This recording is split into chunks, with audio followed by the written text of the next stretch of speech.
Penuntun Saat Teduh Gereja Kristen Jakarta, Minggu 26 November 2023. Duka menjadi suka.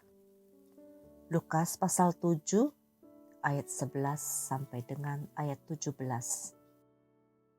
Yesus membangkitkan anak muda di Nain.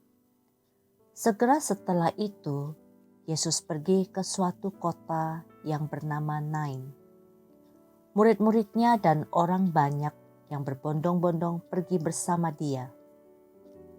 Setelah ia dekat pintu gerbang kota, ada orang mati diusung keluar, anak laki-laki, anak tunggal ibunya yang sudah janda, dan banyak orang dari kota itu menyertai janda itu.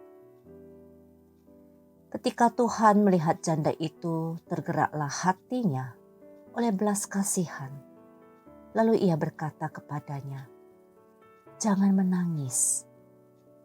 Sambil menghampiri usungan itu, ia menyentuhnya, dan sedang para pengusung berhenti, ia berkata, "Hai anak muda, aku berkata kepadamu, bangkitlah." Orang itu pun bangun dan duduk serta mulai berkata-kata, lalu Yesus menyerahkannya kepada ibunya. Semua orang itu ketakutan dan mereka memuliakan Allah sambil berkata, "Seorang nabi besar telah muncul di tengah-tengah kita, dan Allah telah melawat umat-Nya." Lalu tersebarlah kabar tentang Yesus di seluruh tanah orang Yahudi dan di seluruh daerah sekitarnya. Turut berduka cita. Itulah perkataan yang sering diucapkan sebagai wujud bela sungkawa ketika ada kedukaan karena anggota keluarga yang meninggal dunia. Dalam masa duka ini akan banyak kata penghiburan yang disampaikan seperti, "Jangan menangis, yang kuat ya."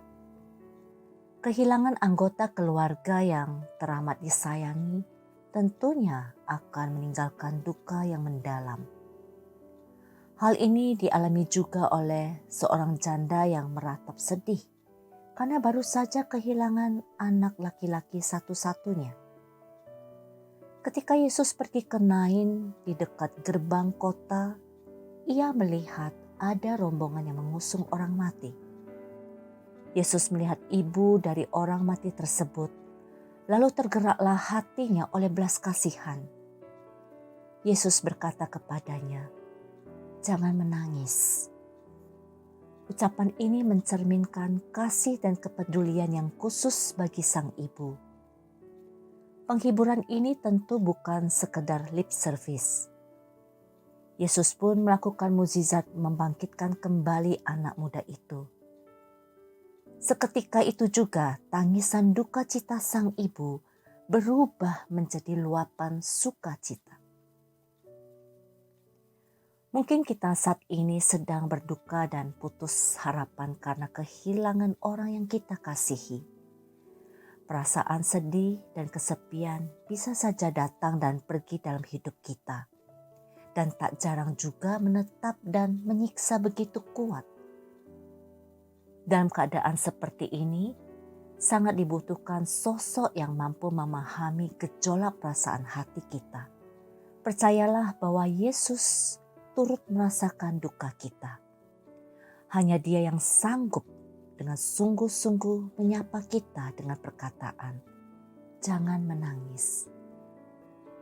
Meskipun rasa duka tetap tak terhindarkan dalam kehidupan, namun kita tetap memiliki pengharapan, sebab Yesus selalu menyertai kita dan dengan caranya yang ajaib, Dia akan menghadirkan sukacita sebagai ganti duka di hati. Yesus sanggup mengubah duka menjadi suka